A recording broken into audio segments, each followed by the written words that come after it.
वो सीधे ना जा करके लूप लाइन में चली जाएगी। तो यहां पर कहीं सिग्नल था, सिग्नल दिया हुआ था, ये ट्रेन आगे आई। अब इसके आगे का जो एनिमेशन है वो हम आपको दिखाएंगे। इसके बाद क्या हुआ, ये गाड़ी आई और इस लूप लाइन में आ गई। अब इस लूप लाइन में आने के बाद जाहिर सी बात है यहां पर ये ट्रेन खड़ी हुई है तो हादसा होगा। ये मालगाड़ी से जाकर के टकराई है। अगला जो एनिमेशन का पार्ट है उसमें आप देखेंगे कि किस तरीके से ये टकरा रही है।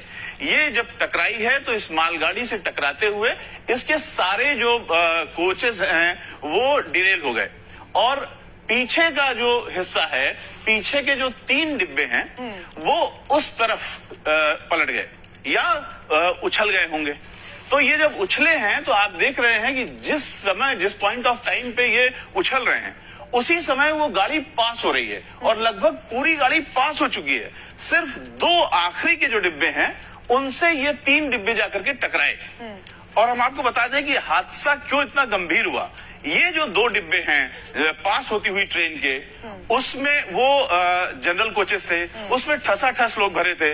जो हावड़ा की ओर कोरोमंडल जा रही थी उसके जो पिछले 3 डिब्बे थे वो भी जनरल थे, उसमें भी ठसाठस लोग भरे थे। तो ये जो 5 डिब्बे हैं ये बुरी तरीके से टकराए हैं, जिसमें जो सवार लोग थे ज्यादातर की मृत्यु हुई है।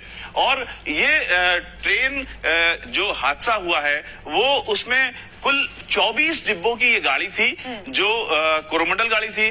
उसके 21 डिब्बे डिरेल हो गए, बाकी के जो 3 डिब्बे थे वो उस तरफ डाउन लाइन पे पलट गए। तो 5 डिब्बे पूरी तरह क्षतिग्रस्त हो गए। और चूंकि